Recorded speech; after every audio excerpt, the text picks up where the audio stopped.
Well, we welcome the opportunity to be at Green College once again, and very much want to thank Principal Mark Vesey for inviting us back to have us here again to continue to stir public awareness about this issue and to keep the conversation going, as Mark is saying. In the manner in which it has supported our series, Green College has exemplified, we think, its commitment to interdisciplinary scholarly inquiry that challenges scholarly business as usual. We also want to recognize that UBC students and scholars and the non-human animals that are used at UBC, we all find ourselves on Musqueam territory, and this is a territory that remains unceded to the Canadian nation state. For the opportunity to gather tonight at Green College and talk about the human use of non-human animals at the university, we thank the Musqueam people, and we also remember the history of colonization that has brought us to our present circumstances. I do want to introduce my two colleagues who will be speaking also tonight in relation to their work at the university and beyond. Darren Chang is an undergraduate student from UBC who has his degree from political science. He also, very interestingly, did his honors thesis in UBC's animal welfare program, and he was a co-creator. He is a co-creator and co-convener of the series that we held last year. And Elisabeth Ormandy recently defended her doctoral dissertation from the Animal Welfare Program here at UBC. And she's now a postdoctoral fellow at UBC, funded by the Social Sciences and Humanities Research Council. She's also now on the Canadian Council for Animal Care Council as a representative of the Canadian Bioethics Society. And she was a collaborator and a speaker in the series last year. So the question of the use of animals at the universities is a political question. However, this question is not well articulated as a matter of the public sphere. In Canada, the use of animals in research is in fact very thinly articulated in the public. We periodically see evidence of anti-vivisectionist groups protesting, for example, and we see institutions that use animals criticizing activism as threatening or dangerous, and that's really about it. So what we have is an underdeveloped, under-articulated civic terrain. In fact, the question of the use of animals in research invokes complex scholarly themes. Yet in Canada, we don't have robust public discussion among differently located scholars either, not even in the space of the university. Meanwhile, it's very, very easy to work and to go to school through the years at UBC and be completely unaware of the 200,000 non-human animals that are used by UBC scholars every year. Physically, the manner in which campus organizes its space conceals the reality of the thousands and thousands of animals who live here. We mostly don't see them. And structurally, academic research is organized in Canada in a manner that makes it difficult to garner full information about the use of animals. There is, for example, an acute concern to not disclose too much information about the use of animals because it's related to how research is organized under the rubric of intellectual property. Following this, in the name of the scholarly competitiveness of its researchers, the university tends to be invested in the status quo and to be anxious about openness. In addition, academic campus culture contributes to the invisibility of the use of animals at the university. There's neither space nor occasion that encourages open public discussion among scholars about these practices. So UBC cannot claim to be a community of scholars and students well informed about how animals are governed and used.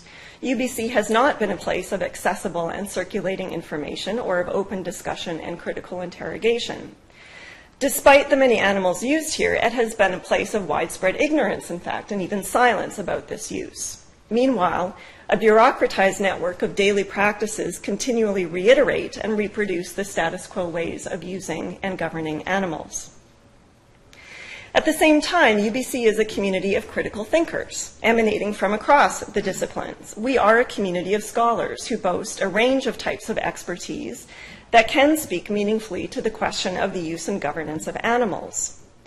Scholarly expertise in the humanities and social sciences and across the varied sciences provides needed insight into the governance of non-human animals in the university system. To understand and critically assess the issue, we need to hear from legal scholars, from philosophers and ethicists, animal welfare scholars, political scientists, policy analysts, historians, and so forth, as well as scientists who use animals, including in very different ways, and scientists who do not use animals. But there's no space or occasion at UBC for such robust interdisciplinary discussion among our UBC scholars. These prevailing structures and cultures undercut the emergence of critical scholarly interrogation, despite this being a university. We are, however, in an exceptional space right now here at Green College. Green College is an exception at UBC. Its mandate is, quote, to bring together disciplines across the university with a commitment to exceeding the ordinary limits of academic discourse and to provide a venue hospitable to constructive thinking. So we're very happy to be at Green College. In 2010, the community-based activist group Stop UBC formed, and their immediate aim was to promote transparency at the university in its use of animals. Its larger aim was to stop that use of animals here. In 2010, then, news stories began breaking at UBC about questions that Stop UBC was putting to the university. At the time, I was teaching a group of undergraduates a seminar called Political Theory and Nonhuman Life. As our class heard about Stop UBC, we recognized that we were fully ignorant about the animals in our immediate university community, who they were, how many they were, and what they experience. We also didn't know how they were governed by humans. And so we imagined that if we members of a seminar called Political Theory and Nonhuman Life didn't know anything about the animals on our campus, then probably most people on this campus didn't know anything about the animals on our campus. So a group of UBC undergraduates, plus one graduate student, and I imagined hosting a series of interdisciplinary discussion panels, and Green College stepped up to support this plan. Across an 8-month period, we planned this series, and then the series itself ran across a 6-month period. There were 4 panels. The first was entitled The Ethics of Life, Use, and Care. On that panel, we had a political philosopher who has spent decades of his career investigating the history and the ethics of the use of animals. And we had a critical animal studies scholar who sees connections between the historical oppression of humans and the treatment of animals. The second panel was called Who Benefits from Animal Research? On this panel, we had a Canada Research Chair in regenerative medicine who works with animals to serve human ends. We had a zoologist who works with animals in research to serve animal ends.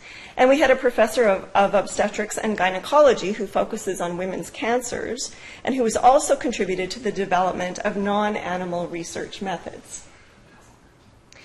The third panel was called Governance of Non-Human Animals at the University in a Democratic Society. And in fact, this topic is so incredibly complex. We had 2 panels with the same title, and we barely scratched the surface of the question of governance of non-human animals at the university. On the first one, we had a legal advocate who studied animals and the law, and also a former research fellow at the Canadian Council on Animal Care that regulates university use of animals. And we also had the founder of the Applied Ethics program at UBC. The second panel on governance featured 2 political scientists who were concerned with institutions, governance, and ethics. And that panel also featured a law professor with expertise in the legal status of animals in relation to the legal status of humans and property. And that panel featured UBC's current chair in biomedical ethics, who focuses on what democracy and citizenship demand in relation to complex ethical questions. And as Principal Vesey has already mentioned, we also had a keynote speaker, Frans de Waal, who is a world-renowned psychologist and acclaimed author, who spoke on non-human animal capacity for empathy and concern for fairness. So, what did this series achieve? Well, I would say it was a nascent but important first contribution to a more articulated critical public sphere, one which we hope will continue to build. Our goal was to bring together diverse scholars who would speak as scholars through their scholarship about the question of the university's use of animals and about the governance of this activity. We wanted to demonstrate that scholars from many parts of the academy have much to offer to illuminate this problem. We wanted to show that the issue requires discussion and input from differently located scholars. We wanted to foster relations among scholars from different locations so we might stimulate one another.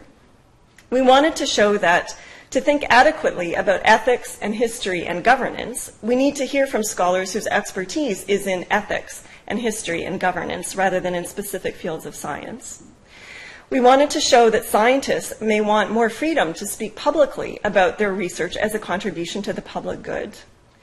We wanted to show that the issue is not wholly addressed by the voices of administrators who administer status quo bureaucratic practices. We wanted to build up the civic and scholarly resources that enable critical interrogation of the status quo. We wanted to show that interrogation and critique cannot be dismissed as socially aberrant, and that they cannot be dismissed as politically extremist or as dangerous to knowledge or dangerous to people. We wanted to show that there are underreported substantial dimensions to this issue that must be brought to public light from scholarly standpoints. And we cared to do this to infuse the public sphere with better information and analysis. So we see the series as a starting point. And I want to finish by underscoring something that has been obscured. Administrators at UBC have suggested that the speaker series is evidence of the openness and scholarly investment in this issue at UBC. But as I have said, our group created the series because of a dearth of public knowledge and scholarly debate and inquiry. We created it to run against the grain of what has been an unsupportive spatial and cultural environment. Our Associate VP Research has also obscured the fact that the series was spawned by a small group of UBC students and one faculty member. This group that conceptualized, created, and convened this series has worked together on this project for about 20 months now. The group includes the following UBC undergraduates who I would really like to name again: Darren Chang, Elon Cohen, Viera Giariva, Delana Heiberg, who's here in the audience, Manjit Parhar, Shirin Shushtarian, and Caitlin Wood. And the group includes the UBC graduate student, who I would like to name again, Afsoon Afsahi. And finally, we want to also be clear that we've been richly supported by collaboration with scholars in the Animal Welfare Program in the Faculty of Land and Food Systems at UBC. Land and Food Systems. Yeah. Thank you.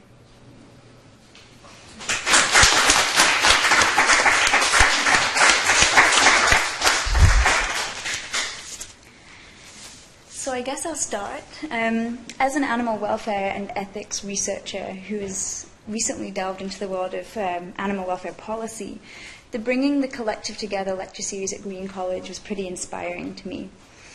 It was and still is a pleasure to be connected with interdisciplinary scholars at UBC who are expanding my own thinking by asking timely and thoughtful questions about animal research. These are individuals that, despite working on campus alongside me on a daily basis, I may never have crossed paths with if not for Green College. So thanks again to the students who put the original series together, and to Laura, who I've since enjoyed numerous discussions with. The lecture series left us with some scholarly questions and concerns that are pressing across the disciplines. These questions were raised in a piece written for UBC Reports.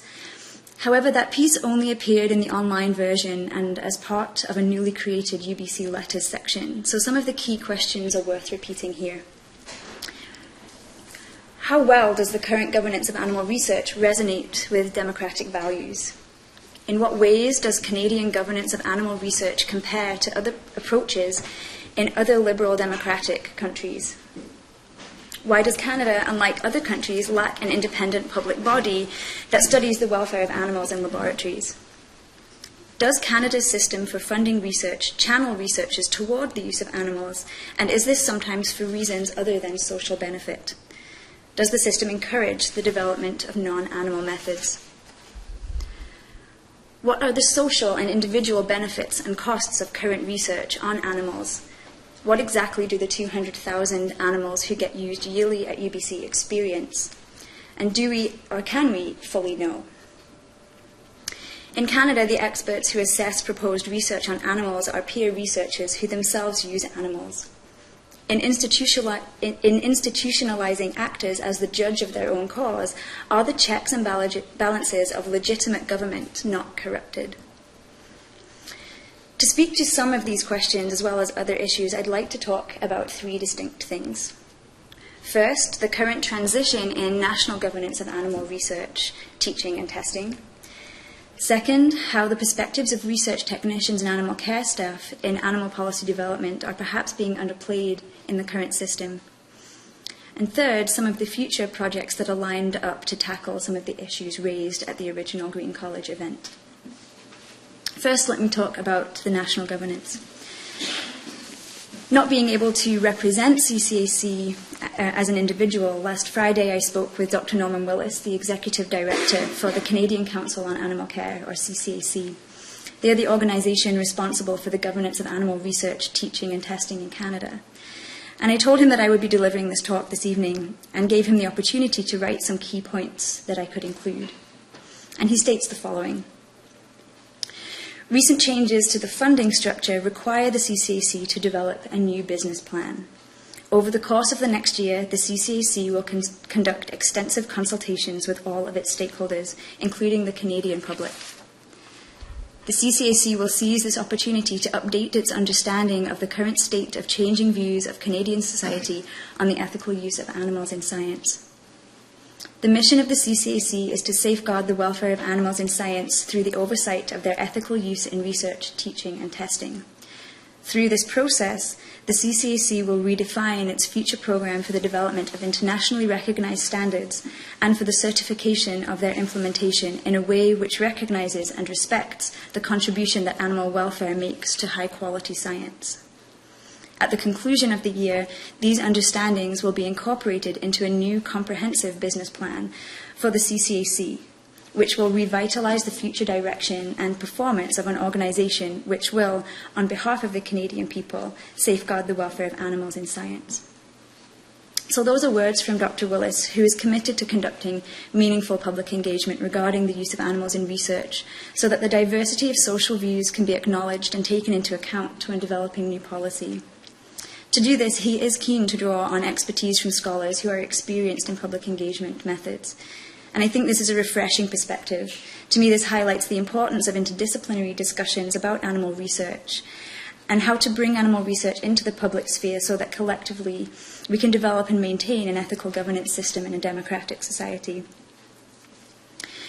Let me move on now to talk about one issue that has become very important to me, namely the role of research technicians and animal care staff. I started out my own academic career as a neuroscientist and animal researcher.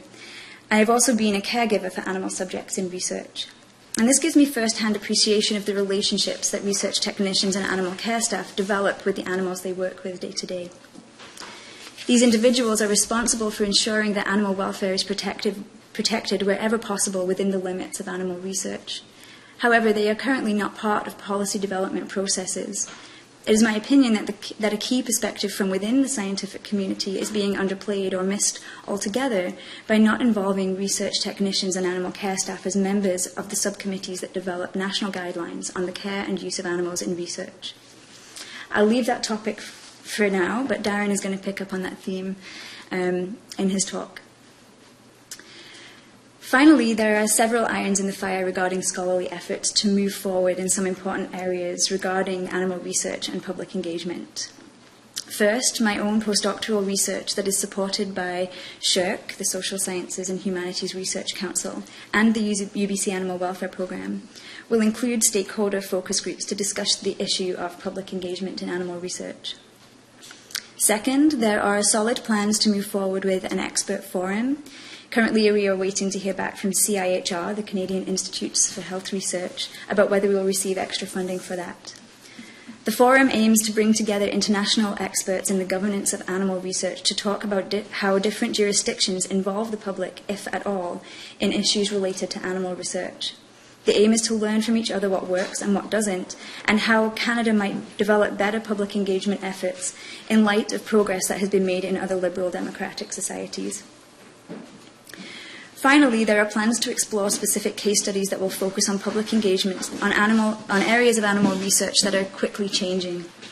One key example of this is personalised medicine, which in the future may challenge the current ethical review system and close the temporal gap between patients and the animals that are used to develop therapeutic treatments. I'll leave my own talk there, but I will welcome any questions in the discussion that follows.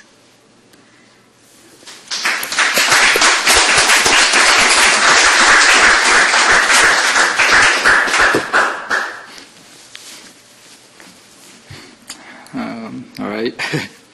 So I guess I'll start by saying I'm very privileged and fortunate to be here to have this opportunity to share some reflections on my own experiences and observations on bringing the collective together lecture series and on issues concerning university animal research. And I must apologize in advance because what follows may sound more like an incoherent and messy train of thoughts attempting to make sense of power disparities and political and power struggles at the university, of which I interconnected issues ultimately relating back to what I want to say about university animal research. In any case, I'd first like to thank Green College for offering us this space, but most importantly, on behalf of all undergraduate and graduate students involved in this project, I must thank Professor Laura Janara for bringing us along on this emotional and empowering journey. To the extent of my knowledge, opportunities for undergrads to organize and participate in events involving professional scholars, academics, and researchers are rather rare. I believe even the principal of Green College, Mark Vesey, was initially surprised when he discovered that the series was organized and supported predominantly by undergraduate students. It is a tremendous form of empowerment for faculties to overcome traditional boundaries of age, experience, achievements, and status to value the creativity and passions of undergraduate students and to utilize, involve, and collaborate with undergrads in various projects.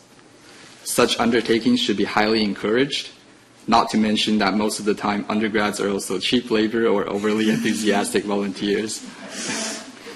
My own perspective is that from the beginning, bringing the collective together was a politically motivated series aiming to invigorate civic participation and generate critical discussions on animal research, to critique current practices and systems of governance and animal care, and to push for institutional reform. Such political actions are required because the use of animals in research is an issue continuously being depoliticized, and acts of critical engagement with animal research are increasingly pacified, internal and external to research institutions and universities. Externally, animal advocates are denied information requests. Their questions and concerns have been repeatedly struck down or otherwise reassured by paternalistic experts who claim to represent public interests without adequate public consultations. Additionally, animal advocates and activists have been unjustifiably characterized as potentially violent extremists despite their clear mandates of conducting all their actions with dignity, peace, and nonviolence. Internally, critical engagements and discussions surrounding animal research, specifically our lecture series, have been co-opted by the UBC administration and UBC Public Affairs to distort our intentions for the series and undermine its effectiveness. The UBC Administrators and Public Affairs Office used our series to simultaneously represent UBC as a self-critical institution while giving blanket endorsement to current practices in animal care and governance in animal research. To give some examples, UBC Public Affairs published in the February edition of its newspaper, UBC Reports, an article entitled Animals in Research. This article includes a link to what was described as UBC Green College Dialogues, which directs readers to the Green College webpage featuring our series events. The UBC Reports article opens with Vice President Research and International, John Hepburn, introducing 4 mini-essays written by UBC scholars. Hepburn describes these mini-essays as part of an ongoing academic dialogue to evolve our thinking and practices on the issue of animal research. As it turns out, 3 of these 4 scholars have been panelists in the Green College series. Next to their mini-essays, a sidebar adds, "Let the conversation continue," and the reader is linked to our Green College series and UBC's annual research website. Taken all together, this framing may give the impression that the UBC administration has coordinated an ongoing academic dialogue to evolve our thinking and practice, and that the Green College series falls under the auspices of this centralized undertaking, when in fact the Green College series belongs to the grassroots of the UBC community. It was the near absence at UBC of community awareness and open critical scholarly discussion that inspired undergraduates from a 2010 political science seminar to convene scholars from across disciplines to interrogate the university's use of animals. Green College, which is external to the central administration, stepped up to fund and host our series. To give another example, in September 2011, we invited John Hepburn to participate as a moderator in the Green College series. He declined, and that concluded the administration's communication with us.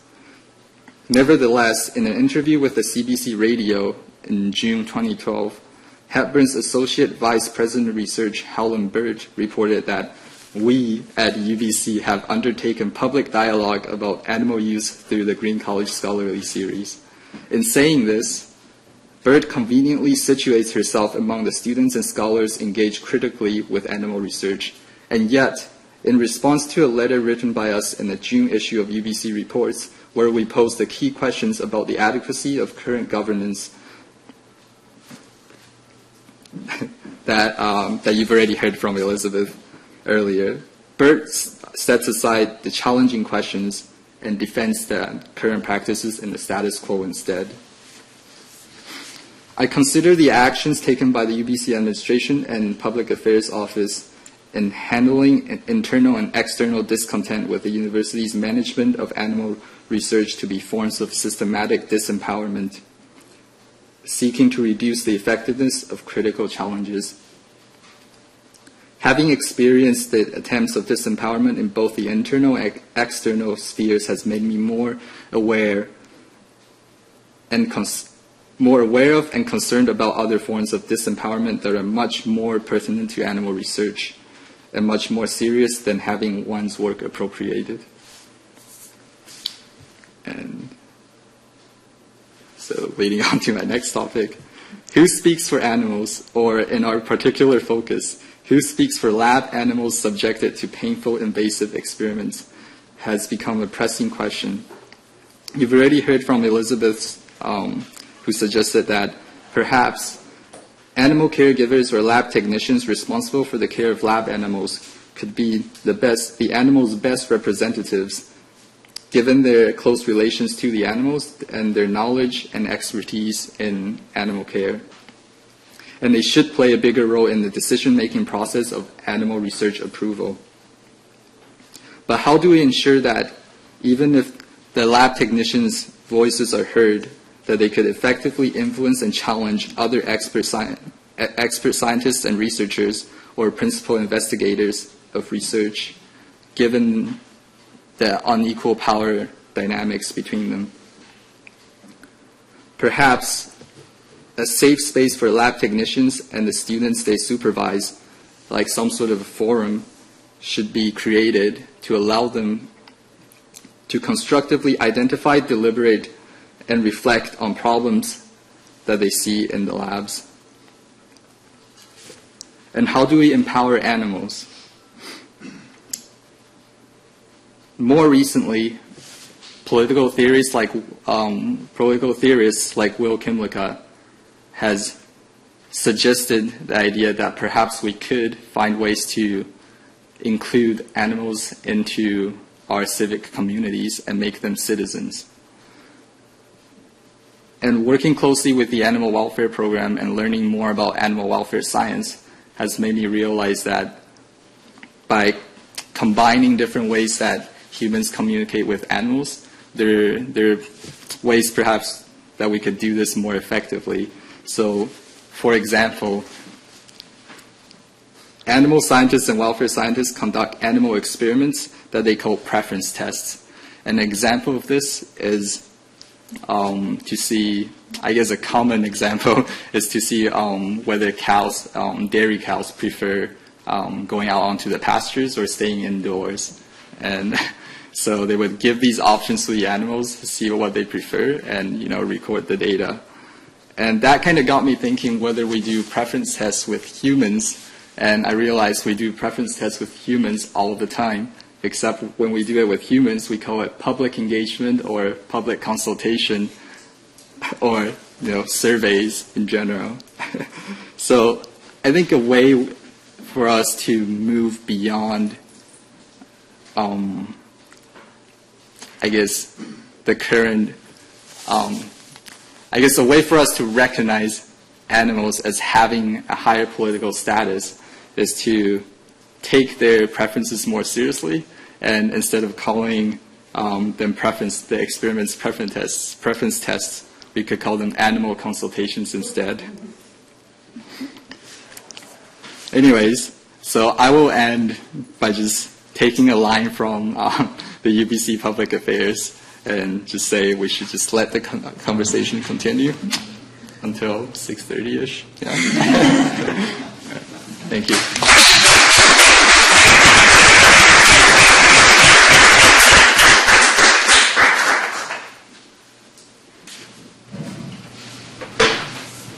Well, I'm happy to moderate the conversation from where you are. Would you like someone else to do that? I can do it.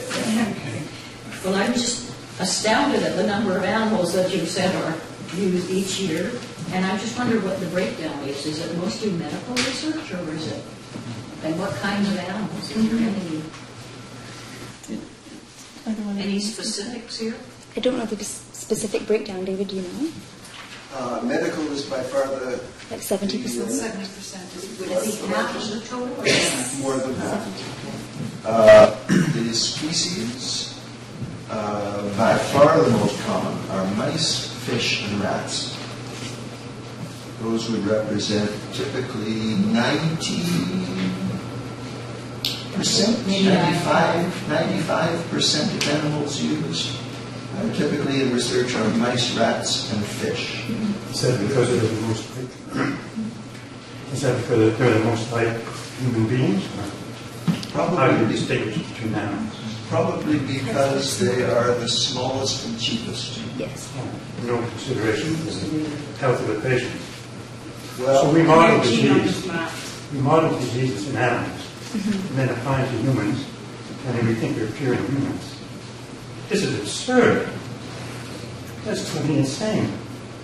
But here you are talking about ethics. I don't understand how you can talk about ethics around the question of science.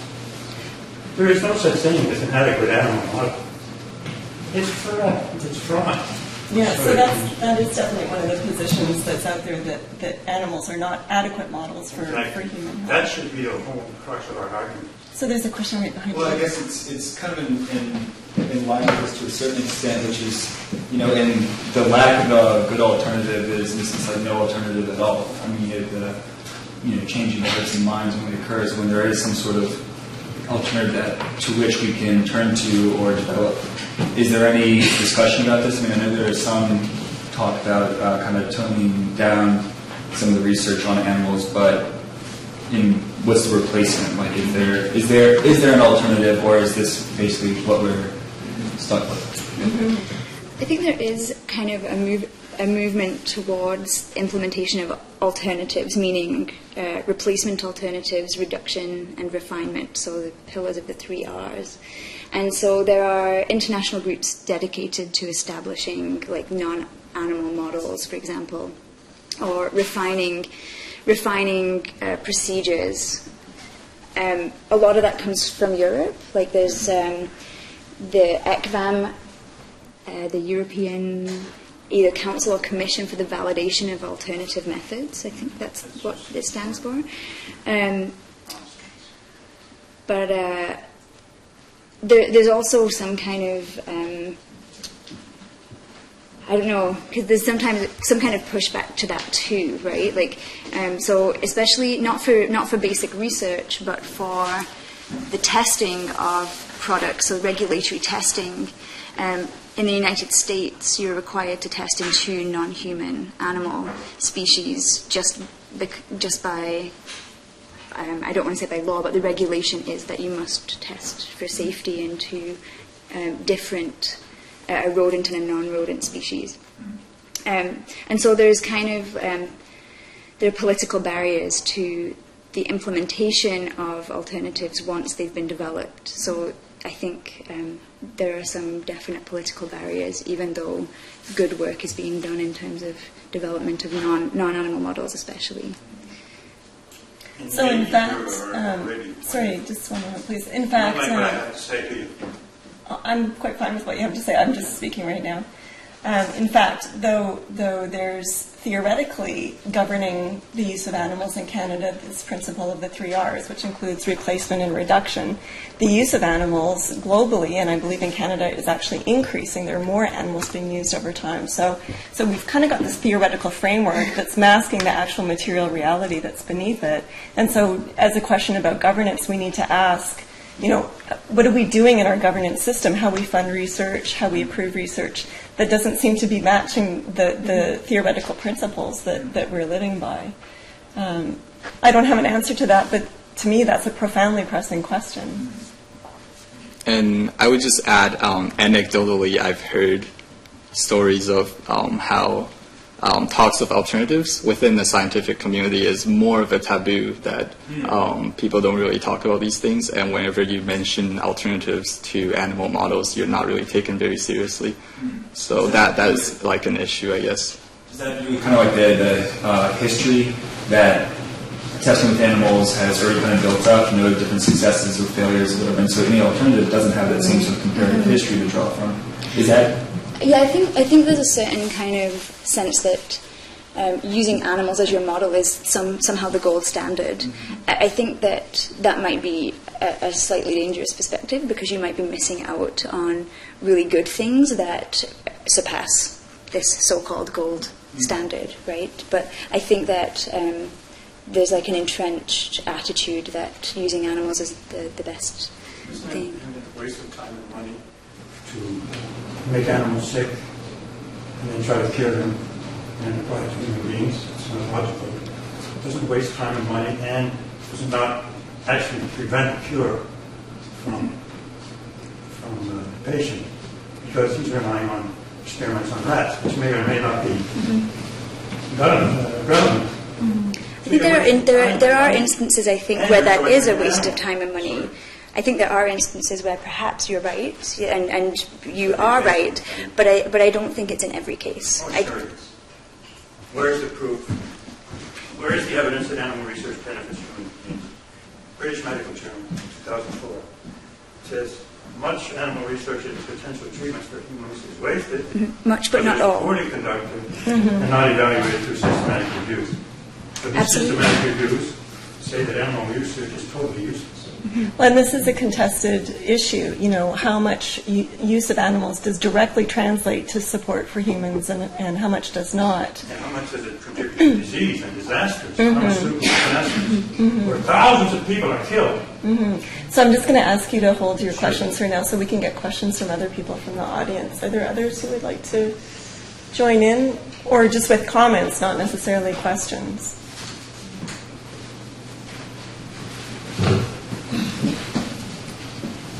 There's a lady. Yeah. I had a comment that I wanted to ask you about.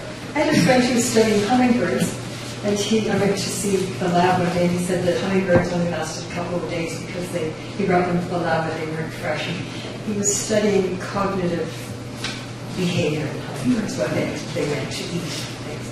And I said, why did they die? And he said, well, they're stressed. And I said, so why didn't you do your experiments out in the fields where you collect the birds and bring them into the lab? He did that. First he said he couldn't bring computers up, and then he figured out how to do that. And had completely different results from that, because they weren't stressed, so they behave quite differently. And I wondered if there's any more stories like that animals get. You get some information from them without disturbing them too much. Good stories like that? That seems like an excellent question. Are there more stories like that? I don't know if anybody who is here would like to share accounts like that. This is a pressing question about the environment in which animals are studied. What does that environment do to the results that are produced? Yeah. Just to give one example, we're concerned about the welfare of dogs in kennels and rescue shelters. Dogs and cats in kennels and rescue shelters. Within our program, one of our former graduate students did some work on cats in rescue shelters, found that they were terribly stressed by being in those little boxes stacked up with people walking by and dogs barking and all manner of things. one way to reduce stress in cats is to essentially turn the cage on end so that the cat has more height. So if it gets up and can perch, be away from the litter box, and then can hide underneath, it reduces the stress so much that the number of days taken before the cat was adopted was cut in half. And this was because the cats, being more relaxed, presented themselves better to the people. Yeah? So this led to just a simple little master's degree project in the animal welfare program, led to the famous hide and perch box that's now used in shelters around the continent. So there would be an example of animal-based research that I would say had good outcomes, and secondly, using exactly that principle of stress reduction. I think that also speaks to, in the laboratory setting, just understanding the animals that you're working with and trying to not exacerbate any stresses for them. Like, so, you know, the natural history of rodents, they have, for example, ultrasonic hearing. So what electronic whirrings and noises are going on that we can't hear that are disturbing them day to day? They are naturally nocturnal, but we come in and flick lights on and whatever. The light is often too bright for some of the albino strains that are used in labs, and so it can be distressing to them to be in bright light. So I think, you know, your point is a really good one. Stress does affect the outcome of scientific research, and I think that understanding the animals that are being worked with is hugely important to understanding the ramifications to the scientific outcomes. And I just wanted to add, too, that, you know, so one of the related questions then is about how well our governing system pressures us to exhaust our imaginations around how to study animals. So, you know, the case that you've just described is a great example. The hummingbirds did not have to be, you know, captured and stressed in the way that they were. Well, they released them after that. I mean, they just big nets out in the meadows, and they captured them and brought them into the nets, did whatever they had to do, and then to let them go. Yeah, so you know, it seems to me a big question is, do we, in the way that we support and fund research, do we apply maximum pressure to, you know, exhaust our imaginations in the most creative ways possible? Yeah. Just, I think these two examples are really interesting because, to a certain extent, there's this mixture between like ethics and economics going on, where I'm reminded of kind of like the beef industry with, you know, how now a lot of like ethical killing occurs. And initially, you know, the ranchers opposed this idea of, you know, bringing all this new equipment and all sorts of extra costs, but then they found out that if, you know, the cows are killed under low stress situations, they actually produce a better meat. And then all of a sudden, you know, that's become like the new kind of gold standard. There's been this huge switch.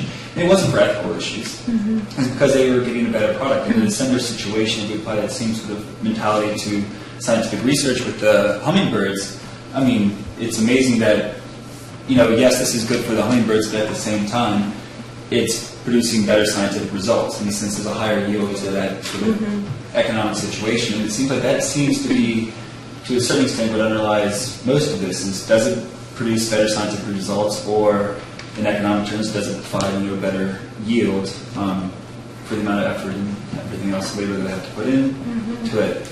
But there also seems to be this question, and, you know, you detailed mentioned the animal activists as well, that seem to have kind of two different issues. One of which is the ethical usage of animals in scientific research, and then the absence of animal use in scientific research, and how those two seem to be like competing narratives or problems. And so to what extent is what you find your project to be investigating more of how do we accept perhaps the use of animals in our scientific research, but try and do it in the most ethically viable way, or is there that also underlying or maybe political aspect of it as well? Like, I mean, do you find there's more of one versus the other?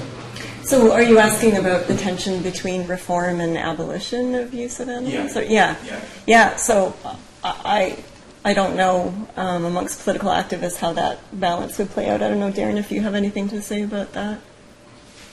I guess personally, I kind of see it as just like a huge gray area, and you always have to balance, benefits and harms. And I mean, it's especially hard for you if you like know someone personally who like has or are diagnosed with cancer or undergoing treatment, and you know that the type of treatment they're receiving requires sacrificing animals. So I mean, how do you balance all of that? It's really difficult. And at the same time, like, you do feel empathetic and compassionate towards the animals that die or suffer in labs. So, I mean, I don't know if you can actually give a clear answer to that. Mm-hmm. So be that choice, either the rat or the kid, baby, or the human being, either or.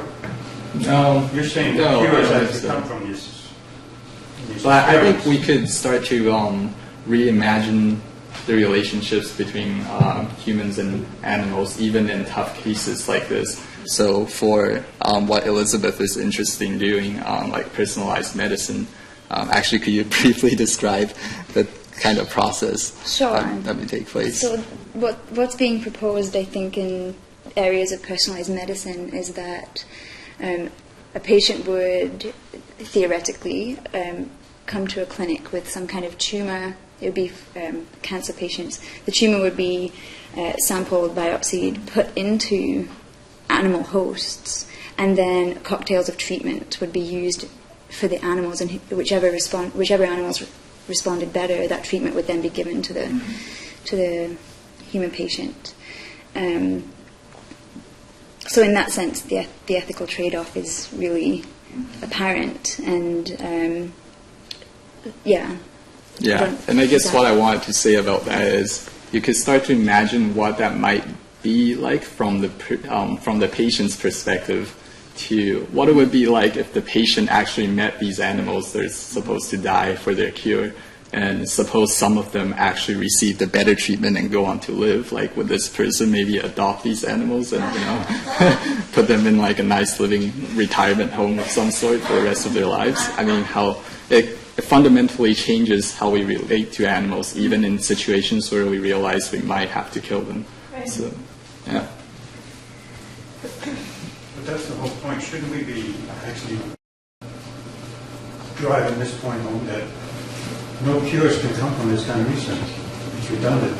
Well, that's one view, though that's a contested view. Others see some cures do come from the use of animals. Well, produce my evidence.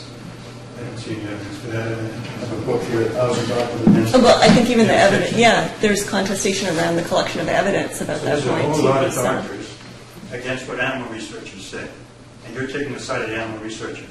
You say that their practice works. Their practice works. You're saying that they're useful members of society. All right. Does anyone else have any comments or questions? Yes. I'm very excited about the hearing, and it brings up another aspect, and that is if there's some kind of empathy of the patient with the ethics that are being exercised or used as a cure, it might also open up an area where people, including patients, begin to value their own experience, and by wanting to be ethical to the animals and reduce the harm, perhaps the body of knowledge coming from partially folk and partially just first-hand experience of the patient him or herself would be considered very seriously in the planning of the long-term recovery. And the other thing I want to say is the ethical treatment of these animals in some ways reduces their stress and increases the well-being of the attitude of the person. And I think when people are feeling positive, they have a different relationship to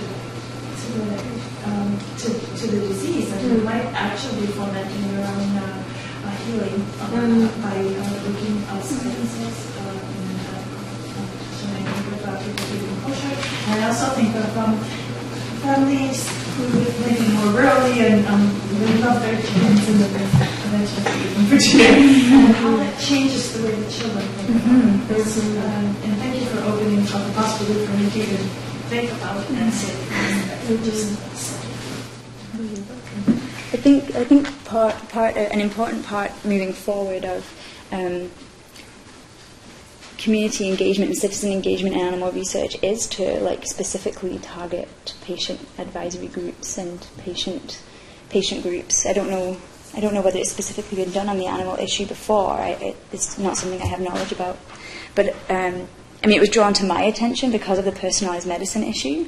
But yeah, I think it would be really interesting to go and speak to specific patient groups. Yeah, I just wanted to add too. I found that very interesting what you were saying, and amongst social theorists who are writing about the use of animals in research as well as for food and so forth, but especially around the research question. No, actually around the food issue as well. There's been a theoretical distinction drawn between killing and making killable, and that seems like a useful distinction to me. Perhaps in the way that the large-scale factory farming of animals, just consumes animals sort of thoughtlessly, and it's all very concealed from society's gaze. And the way that we use animals, perhaps in research, which is also concealed from society's gaze. And we could do better in forming meaningful relationships between researchers and patients and those animals that are used. Maybe these animals have been made killable, and we could kill them more ethically than we do, and maybe in smaller numbers. So if we didn't make them killable, we may still kill, but maybe in a very, very different way. possibly think of covering as part of the program. Once they put a reason to think of the set to have an overall program that we're brought up to scale the sort of use program to some ethical level. Do not leave them to set. Can you cite examples where we are quite sure that the research on animals has aided medical benefit for humans? I'm not an expert in this. Does anybody in the room want to speak to this? Who appears to be an expert?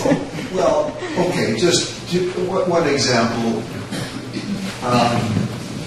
It's not to say that insulin would never have been discovered without the use of dogs, but it was discovered with the use of dogs.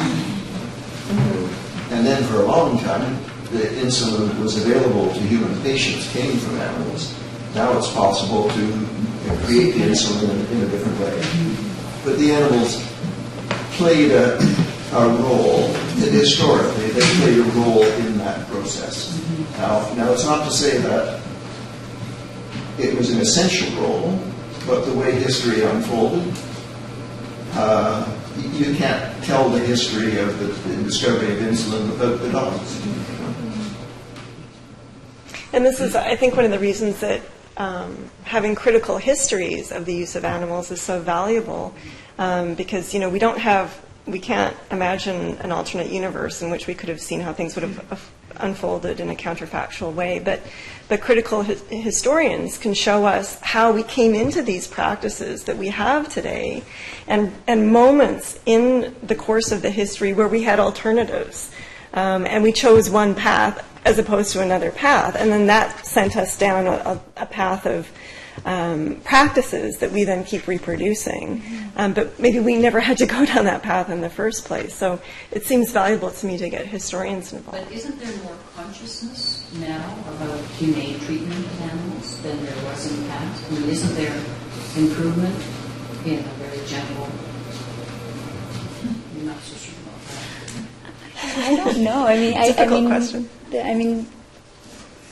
I'm from Britain, and part of the British history of the development of certain legislations around specifically the use of animals in research came from public lobbying that wanted the abolition of the use of animals in experiments back in the 1800s. So I'm not sure whether we've become more. We've gone back to the enlightenment of around 1876. After a century of fading, And I think in many respects, the kind of conversation we're having now would be reminiscent of some of the conversations happening in Victorian times with serious gentlemen who departed, people seriously maintaining that viewpoint. Forming splinter groups that went on to have their own, the British Union for the Abolition of Vivisection was a group created out of these discussions because there were certain individuals that were so against the practice. Am I right? It was such an issue that the British Parliament came that close to banning all use of animals in scientific research in 1876. Could you imagine our Parliament today vigorously debating the abolition of all use of animals in research? So the more things change, the more they don't change. And we're not quite back. Let me correct myself. We're not quite back to 1876. Yeah. Somebody's going to correct me here. Well, no, not a correction at all. I mean, I still see a lot of this coming back to, the economics of it all. And I think that's what a lot of the gentleman's, issue was, and it's just the lack of an actual alternative. Like, fine, there might be all these issues, but what is the damn alternative that we're going to use to this? But I think that it's interesting that we're having this discussion so shortly after the Nobel Prizes were awarded, because after all, stem cell research was awarded the Nobel Prize to individuals for the research on stem cells, and that seems to be a really interesting place for this discussion to really move forward insofar as the future development with that. And I only recently found this out, so I don't know if this is news that everybody's already aware of, but they've figured out a way of regenerating, I guess, or going back in time, taking cells and making them become stem cells. So we don't need to use the fetal cells anymore. There's an alternative method for doing that, which seems to be a really, really interesting way to get to a lot of perhaps what this gentleman's issues were, where it's of course, we have an individual human person that has a problem. Yeah, the best case scenario would be able to try a whole bunch of different stuff on it and see which one works best, but we only have one of them. And people are very, very individualistic when it comes to their particular sort of medical needs. Now there seems to actually be an alternative on the horizon, perhaps, where we can take something from that individual, grow it, apply it to certain sort of situations, and maybe have a better. This may be the first, in a sense, or I guess second conversation in a series of conversations that will no longer need to take place with that stem cell research. And to what extent, I'm not knowing anything about Canadian science policy or spending, is there a lot of research going into stem cell research in Canada? And are there the same sort of, I'm from the US, and so I'm familiar with the ethical issues constantly raised there. But is there similar sort of barriers here? No. Not so. The barrier that existed under President Bush doesn't exist in Canada. Yeah.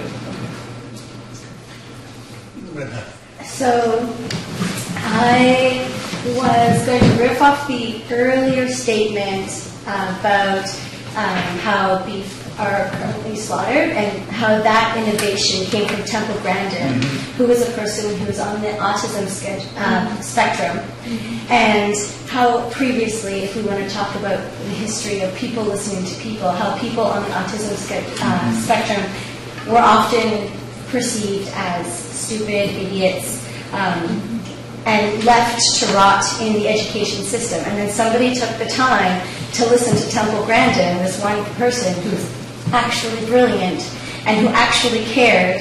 And so one person listened to this one creature, and this creature gave the world this excellent way of processing, less harmful way of processing. And so just to bring it back to when people are saying, what is this worthwhile? Thank you for listening to the little creatures, the little details, because who knows by listening to the ailments of these small little details of these small little rats and fish, what kind of innovation is going to come from that? And I'm just, I guess, applauding and remembering the history of people listening to people or creatures that aren't really awesome, that big things can come of it. And it sounds like by connecting all of these dots, something will, especially by exhausting our imaginations. And your very polite way of being like, the bureaucrats are being totally full of crap, but you said it in a much more polite way. Because this is a social justice issue. This is about how do we treat people who are in a class less than we. And so I feel like it's a class issue. You're like, these are the creatures who are less than human, therefore we can just treat them like crap. You're like, no. So by riding this issue to the fullest extent, we're protecting everybody's rights, and I think that's awesome. Nicely said. Yeah, I think it's really important for us to remain sensitive to the fact that we're in a particular historical moment. This is not a universal moment that we're in where, we know everything there is to be known, or where we've solved all issues of social justice. We're in a historical moment, and there is an ongoing historical relation, I think many scholars have worked hard to show, between the oppression of certain groups of people and how we treat animals. So we're in a particular moment, doing this in a particular way, the way we treat animals in this moment, the way we treat people in this moment. 50 years ago, there was a slightly different scenario, 200 years ago, and I think just remaining historically sensitive and not so confident that we are socially just will keep us critical. Yeah. Well, I have a question for the student part, because for me it's really interesting to compare the situation in UECM from my undergrad university. I'm from Taiwan, so it's like in my university there is a club called, they're kind of care about animal rights, and they try to bring some public talks to the university and outside the university to influence the public. But I would say their effort was not that successful because they are marginalized. The size of the club is really small, so they cannot really have good influence on the whole public awareness. But for me, it's like the event or protest here is, I would say, in some sense, successful, or is at the beginning of bringing more public awareness, at least on the campus level. So I'm wondering if you can give us some examples that are really influence maybe the public at least on campus, or is it possible that we bring this kind of issue into curriculum in the future? Is it clear?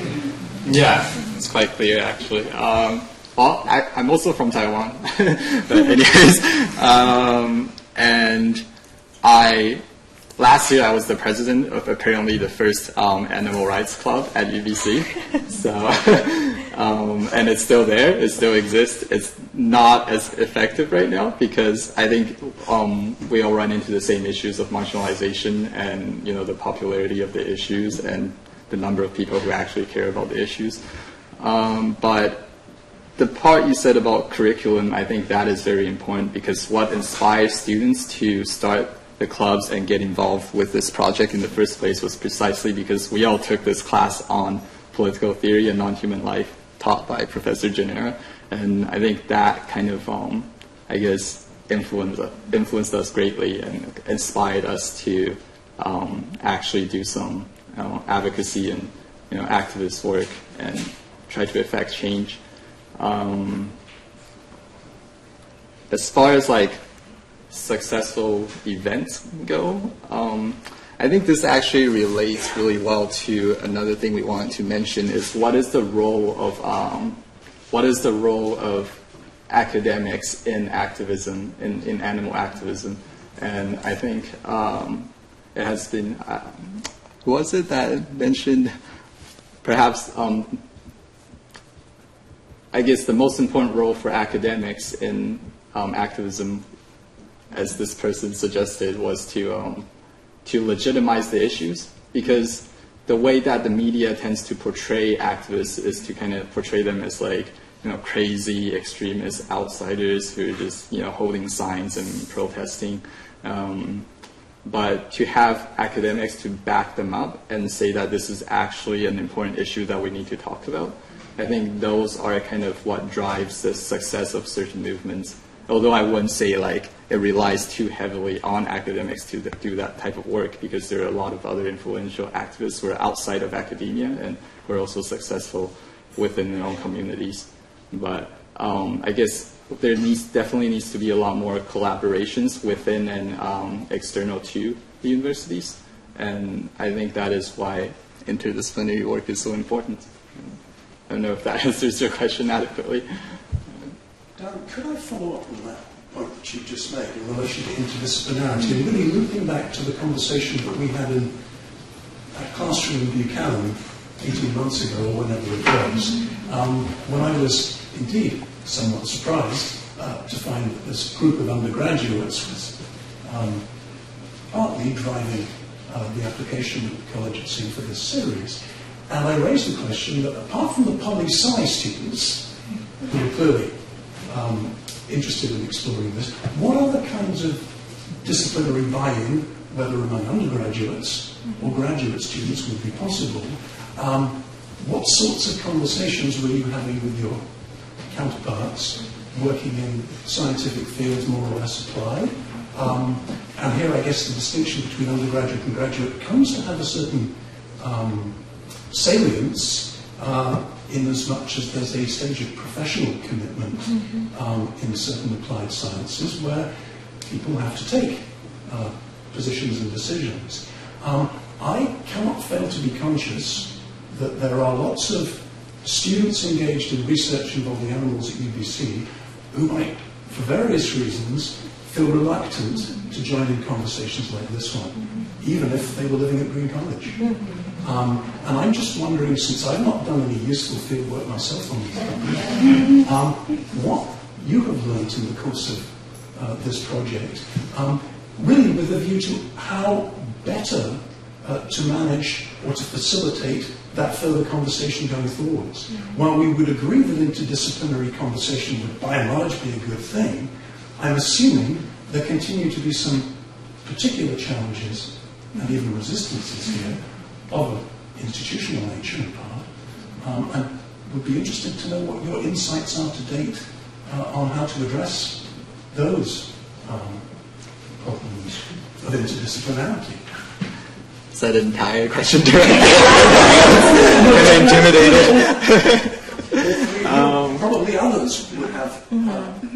I'll start off by just saying this is just my own observation. I kind of see a tension in interdisciplinary work where because of this desire to collaborate with other disciplines, that at times we also feel reluctant to critique other disciplines and push them further. So I think that mutual respectful criticism is important and needs to be there. And yet, like, when we actually try to navigate that in real life, it's not always that easy when you realize, you don't want to say something to like offend someone that you might want to work with in the future.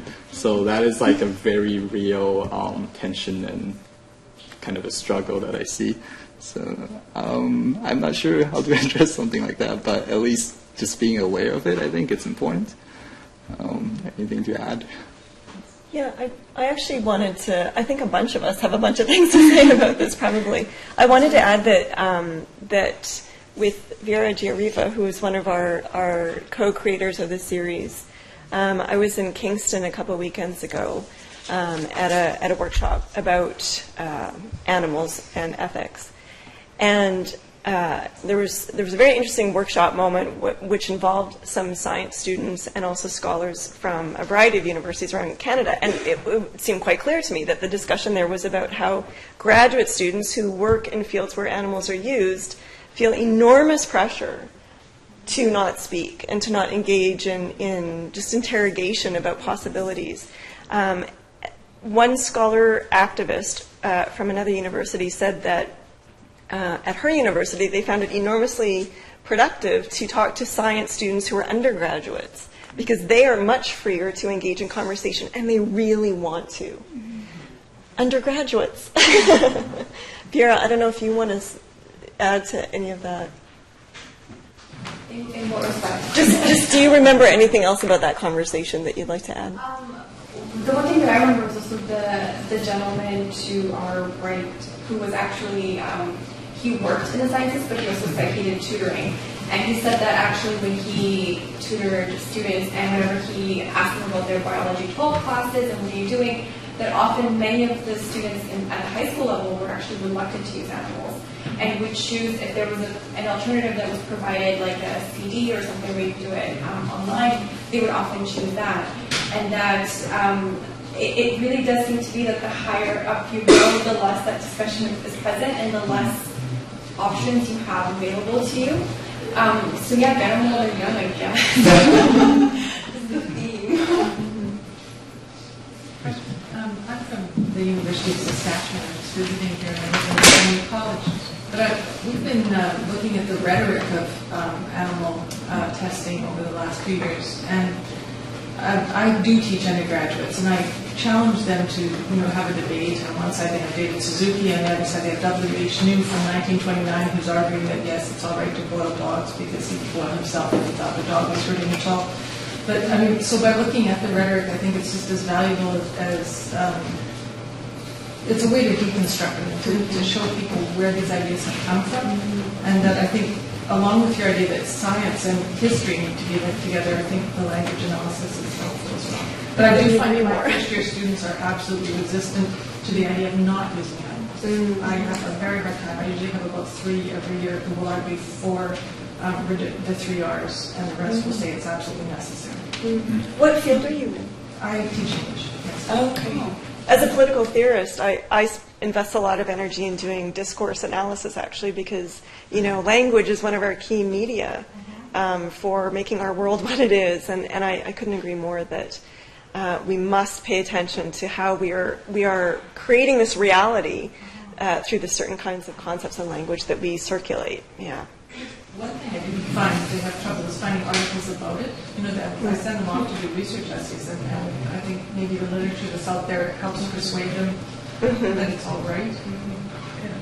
There's some very, so I'm a grad student in the animal welfare program, and I'm on the agricultural animal side of things, not the lab animal, but there's some very interesting articles that look at the use of discourse and language and surrounding farm animal care and farm animal welfare between again, like the economy of industry maybe on the side, and maybe write scripts on the side, and trying to break down how discourse is used to try to persuade, I don't know, the masses or whatever. It's very interesting. And actually, a lot of the people I'm teaching are from farm backgrounds, and some of them are from large farms and some are from small farms. So that may also be conditioning the way they react. Anyone who hasn't had a chance to join the conversation audibly yet who would like to? Phil? Yeah, just to say briefly, I was wondering, certainly there's a tendency in many science graduate programs at the moment to actually incorporate some element of discussion of ethics. I mean, this is certainly a movement that I've noticed. And I wondered if this might be a place in UBC in which this kind of concerns could be raised. Because then science students get a sense, well, this is okay to talk about it within the realm of my own discipline. It's not something which is external to my discipline. And I was just wondering if any of you knew, like, for instance, in those, let's say, master's or doctoral programs in science where non-human animals are actually being used, are there any proposals to introduce modules or courses on ethics? I can't speak to the graduate level, but I'm last semester, this time last year, I was a sessional instructor for an ethical issues in science course that was attended by 34 students. I mean, I'm not really for forcing people to take classes, but I feel like that attendance should be like a lot higher. And yeah, so my hope is to kind of, I don't know, I really enjoy that course, and so I would like to see it kind of progress and get bigger. Can I just jump in? The course, Animal Welfare and the Ethics of Animal Use, with a class size of 70, and students battering down the door to get on the class list. That's an example. Yeah. Well, clearly no one gets to have the last word on this topic. The only way to do that is to leave and shout it over your shoulder. But I want to give the panelists just another opportunity in case they want to leave us with any final reflections for today before entrusting this conversation to the wider community at UBC and beyond. Clearly, you need to say anymore because you have stimulated a great deal of conversation already, which can carry on now, those of you who have time, over the way during the reception and indeed over dinner if you're staying for dinner. Do I have something to add? I guess one last thing to add to the conversation about the use of animals in education is something I found interesting is that last year when we started the club, it wasn't this animal rights club at UBC, it wasn't very effective. But this year we somehow managed to get quite a few science students who are actually very interested in promoting and advocating for alternatives to animal use in classrooms. So I definitely see there's starting to be some shifts in thinking and ideas, and hopefully that kind of stuff will continue. But of course, it's going to be very challenging for students to have to overcome or confront professors and deal with all those different power disparities. And but yeah, those are the changes that I'm starting to see, and I think a lot as far as making change happen. People are starting to get more creative and more collaborative, and I think that's a good thing. I think I would close with a word of thanks to you, actually. but just because, I think that just the opportunity to have had the original series and this follow-up. Being put in touch with the political science program has been very valuable for my own research, and it's given me the language to phrase my arguments well. So when I go and represent the Canadian Bioethics Society at CCAC Council, I have a really solid ground to stand on, and I'm very sure of my arguments in terms of the need to open this out to wider public discussion. It's something that's really given me a lot of confidence because of my newly formed relationships with people in other disciplines. So the one thing that I really appreciate is just that fostering of interdisciplinary discussion, and the YouTube videos are well watched. Yeah. There's another one now. Well, I want to say that I've been helped by connections with the animal welfare program. Being in the social sciences and humanities, I just feel like horizons have been opened to me by forging these ties. And I want to say that, the humanities and the social sciences have a terrible record about paying attention to questions about human and non-human relations. They're profoundly anthropocentric, generally speaking. We need to reach out to scientists who have so much to teach us about how to think about possibilities in our relations with animals. So both the humanities and social sciences on one hand and sciences on the other hand, very variegated landscapes.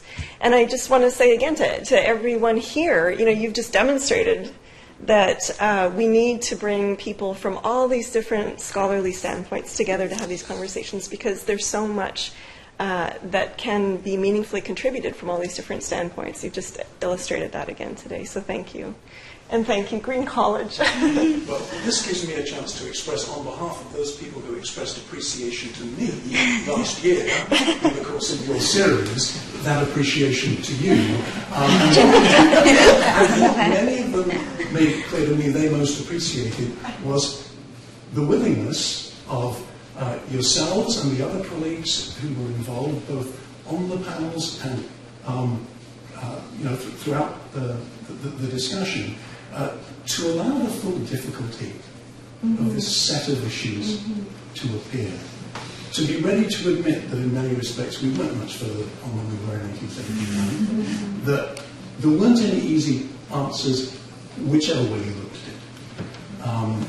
Human beings being the kind of beings they are, these were at a certain level going to continue to be, if not intractable, then very, very difficult issues to address.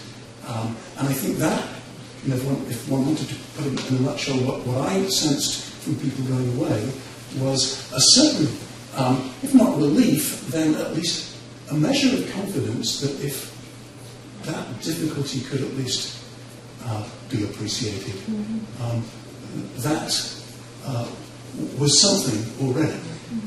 The conversation clearly has to continue, and I'd like to pay tribute as well to the efforts that our senior administrators in this field. I'd like to acknowledge that Helen Burt is here today listening to this conversation. She is in no doubt of the difficulty of this as a conceptual, ethical, as well as institutional issue. We are all in this together. It's having the language, the shared language, to bring to bear on the problems that continues for all our facility in languages and disciplines to be the problem.